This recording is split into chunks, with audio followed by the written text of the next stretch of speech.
Chapter 3. Attention and Memory.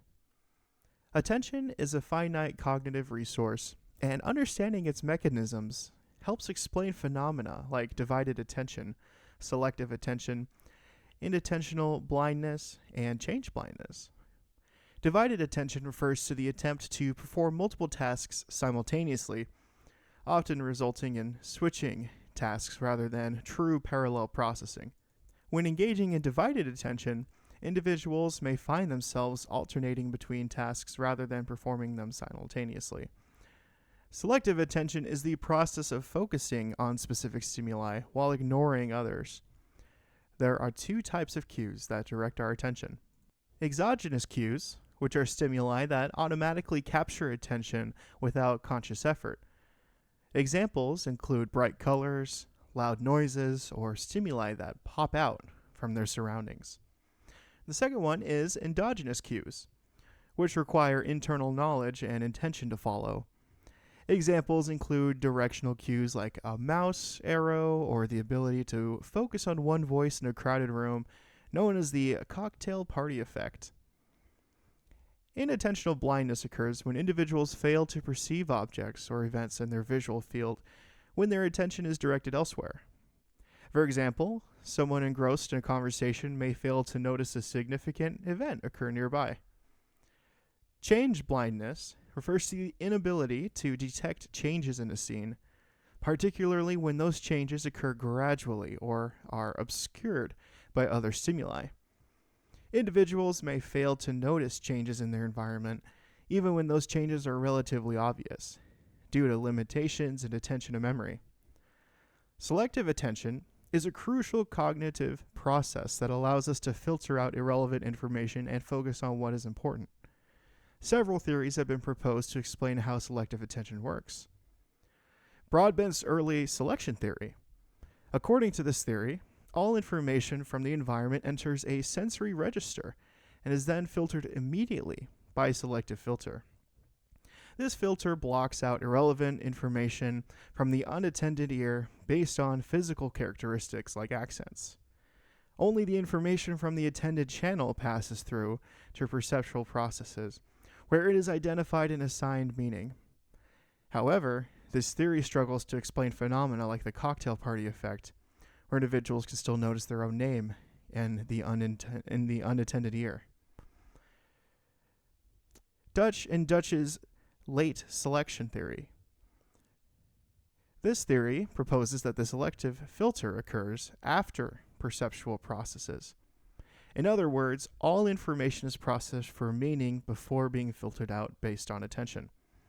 However, this model seems inefficient, as it requires allocating resources to process relevant information before filtering it out. Treisman's attenuation theory. Treisman's theory suggests that rather than completely filtering out unintended information, it is weakened but not eliminated. This attenuated input then undergoes perceptual processing, but with lower priority. Important information from the unattended channel can still be processed if it is deemed relevant.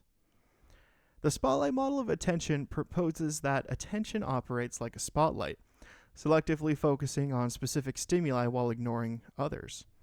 This model suggests that even though we may not consciously attend to all sensory information, we are still aware of it on an unconscious level. This idea is supported by phenomena like priming, where exposure to one's stimulus influences our response to another, even if we weren't paying attention to it.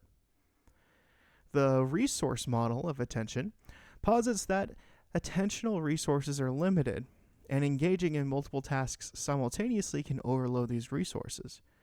Research supports the idea that multitasking is not very efficient, as it often involves switching the spotlight of attention between tasks rather than performing them simultaneously. Task similarity, difficulty, and practice all influence our ability to multitask effectively. Tasks that are dissimilar, less difficult, or well practiced are easier to perform concurrently. The information processing model compares the brain to a computer, suggesting that it receives input from the environment, processes it, and produces output. It's broken down to sensory memory, working memory, and long-term memory. Sensory memory is the first stage of processing where all sensory input is briefly stored. It includes iconic memory, which are visual inputs lasting about half a second, and echoic memory, audio inputs lasting 3 to 4 seconds. Working memory, also known as short-term memory, is what you are currently thinking about. Verbal information is processed in the phonological loop, while visual and spatial information are processed in the visuospatial sketchpad. The central executive coordinates the two and integrates the information into an episodic buffer for storage in long-term memory. Working memory has a limited capacity, often referred to as the magic number 7, meaning it can hold 7 plus or minus 2 pieces of information at a time. This capacity limit helps explain phenomena like the serial position effect. Long-term memory is a stage that has an unlimited capacity and is where information is stored semi-permanently. Long-term memory is divided into the explicit/declarative and the implicit, which is non-declarative memory types. Explicit memory includes facts and events that can be concisely recalled, such as semantic memory, like facts like vocabulary or state capitals, and episodic memory, which are personal event-related memories. Implicit memories involve skills and procedures that are not consciously articulated, such as riding a bicycle, which is procedural, or priming, where previous experiences influence current interpretations of events. Encoding strategies are diverse methods used to transfer sensory information into memory. One common approach is rote rehearsal, which involves repeating information repetitively. While somewhat effective, it's not the most efficient strategy on its own. Another technique is chunking, where information is grouped into meaningful clusters or categories. This makes it easier to remember longer strings of data by breaking them down into smaller, more manageable clunks. Mnemonic devices are memory aids that can significantly enhance recall. You could use mnemonic memories through imagery, which is creating vivid mental images associated with the information. You could use the pegword system, which uses verbal anchors, such as rhyming words or numbers, to remember information. There's also the method of loci, which is tying information to specific locations or places in your mind. You also can use acronyms, creating a word or phrase where each letter represents a piece of information. Additionally, self-referencing is a powerful encoding strategy where individuals relate new information to themselves personally. This personal connection makes the information more meaningful and memorable. Another effective technique is preparing to teach the material to someone else. This involves organizing and understanding the information deeply, as if you were going to explain it to someone else. Lastly, spacing out study sessions over time rather than cramming all at once can enhance memory retention. This spaced repetition reinforces memory traces and improves long-term retention. Retrieval cues play a crucial role in accessing information stored in memory. Priming, which we've mentioned before, involves the prior activation of specific nodes or associations in memory, often occurring without conscious awareness. For instance, hearing the word apple might prime you to think of words starting with A. Context refers to the environment in which information is encoded and retrieved. Studies have shown that individuals tend to recall information better when they are tested in the same context in which they learned it. State-dependent memory is the phenomenon where memory retrieval is influenced by an individual's current physiological or emotional state. For example, learning something while in a particular mood may enhance memory recall when in the same mood again. Memory retrieval can take a few different forms. Free recall involves retrieving information from memory without any specific cues. Typically, people tend to recall the first and last items in a list more easily, known as the serial position effect. Cued recall provides retrieval cues to assist in remembering information. Often leads to better recall compared to free recall, since additional cues aid memory retrieval. Recognition involves identifying previously encountered information from among a set of alternatives. It is generally considered the easiest form of memory retrieval. Memory processes also involve reconstruction, source monitoring, and emotional aspects. Memory reconstruction refers to the phenomena where memories are not retrieved exactly as they were encoded, but are influenced by various factors, such as goals, mood, and environmental cues. Memories are often reconstructed based on schemas or mental blueprints of the world. Source monitoring error occurs when the source of a memory is incorrectly attributed to a specific experience. This can lead to inaccuracies in memory recall, such as mistakenly recalling a dream as a real event. Emotional memories can be highly vivid and impactful, whether positive or negative. Flashbulb memories are particularly vivid recollections of emotionally charged events, but they are still susceptible to reconstruction and distortion over time. Long-term potential and synaptic plasticity are fundamental processes underlying memory formation. LTP involves the strengthening of connections between neurons, leading to enhanced synaptic transmission. The synaptic plasticity is a key mechanism through which learning and memory occur in the brain. Decay is a process where memories weaken over time due to insufficient encoding or retrieval. Initially, forgetting occurs rapidly, but the rate decreases over time. Ebbingus, an early researcher in memory, noted this rapid forgetting, but found that with relearning, this process became easier. This phenomenon, known as savings, suggests that even when information seems forgotten, it may still be retained to some extent. Interference can also contribute to forgetting and occurs in two forms. Retroactive interference happens when newly acquired information disrupts the recall of previously learned information. For example, learning a new phone number may interfere with the recall of an old one. Proactive interference is kind of the opposite. It occurs when previously learned information interferes with the recall of newly acquired information. For example, an old password may interfere with remembering a new one. As individuals age, their cognitive abilities undergo changes. Some cognitive abilities remain stable with age, such as implicit memory, like riding a bike, and recognition. Certain skills may improve with age, including semantic memory, so knowledge of facts and concepts, and crystallized intelligence, which is the ability to use knowledge and experience.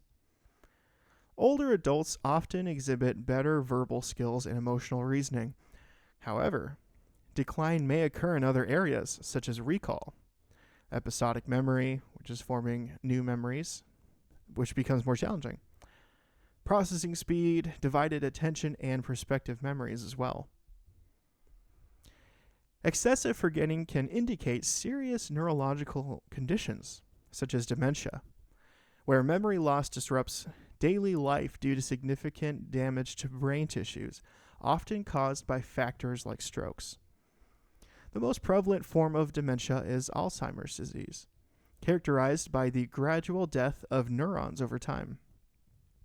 Initial symptoms typically include memory loss, attention deficits, difficulty with planning, semantic memory impairment, and challenges in abstract thinking. As the disease progresses, individuals may experience more severe language difficulties, increased memory loss, emotional instability, and loss of bodily functions. The exact cause of Alzheimer's is still unknown, but it is associated with the buildup of amyloid plaques in the brain. Korsakoff syndrome, on the other hand, is primarily caused by a deficiency in vitamin B1, or thiamine. This deficiency often arises from malnutrition, eating disorders, and particularly alcoholism. Thiamine is crucial for converting carbohydrates into the glucose necessary for cell energy, including neurons. Damage to specific brain regions lead to symptoms such as poor balance, abnormal eye movements, confusion, and memory loss. In its early stages, it is referred to as Wernicke's encephalopathy, which, if diagnosed promptly, can prevent further damage. However, if left untreated, it progresses to Korsakoff syndrome, characterized by severe memory loss and confabulation, where patients invent stories to fill gaps in their memory. Treatment for Korsakoff syndrome is typically involved in a healthy diet, abstinence from alcohol, thiamine supplementations, and efforts to relearn lost skills. Retrograde amnesia refers to the inability to recall previously encoded information, while anterograde amnesia refers to the ability to form new memories. Both types of amnesia can be features of Alzheimer's disease and Korsakoff syndrome. Piaget proposed that children actively construct their understanding of the world as they grow, rather than being miniature versions of adults. He delineated 4 stages of cognitive development. The first stage is the sensory motor stage, which is during years 0 to 2. During this period, infants explore the world through their senses and actions. They develop object permanence, the understanding that objects continue to exist even when they're not visible. Additionally, they utilize a combination to assimilate new information from novel experiences. The second stage is pre-operational, which is from ages 2 to 7. Children in this stage engage in symbolic play and develop language skills. However, they often exhibit egocentrism, struggling to consider perspectives of others rather than their own. The third stage is concrete operational, which is from years 7 to 11. At this stage, children acquire the concept of conservation, understanding that certain properties of objects, such as volume or mass, remain constant even when their appearance changes. An example test involves pouring water from one container to another and asking if the amounts remain the same. Children also begin to develop empathy during this stage. The final stage is formal operational, which is for ages 12 and older. Adolescents and adults in this stage can think logically about abstract concepts and hypothetical situations. They can reason about potential consequences and engage in sophisticated moral reasoning. Problem solving encompasses the art of finding solutions to different types of problems. These problems can either be clear-cut and well-defined or more ambiguous with uncertain starting or ending points. To tackle these challenges, various methods are employed. Trial and error is a straightforward approach involved trying to different solutions until the right one is found. While it can work, it might not always be the most efficient method. Algorithms offer systemic step-by-step procedures to problem solving. They ensure a solution if one exists but may consume considerable time. Heuristics serve as mental shortcuts, expediting the process compared to trial and error or algorithms. Means-end analysis involves breaking down the main problem into smaller, more manageable sub-problems, while working backwards, starting at the goal, and deduces the steps needed to achieve it. Intuition relies on instinct or gut feeling for decision making, although it carries a risk of error. Fixation occurs when one gets stuck on a specific approach, with insight often breaking this fixation after allowing the problem to incubate in the mind. Thank you guys so much for watching this episode. Next video, we'll be going over Chapter 4 about mindset. So really appreciate you guys. If you like the video, please give it a like, comment, subscribe, share it with your friends. If you have any recommendations or advice for additional things to add, please let me know. That would be great. Have a good day.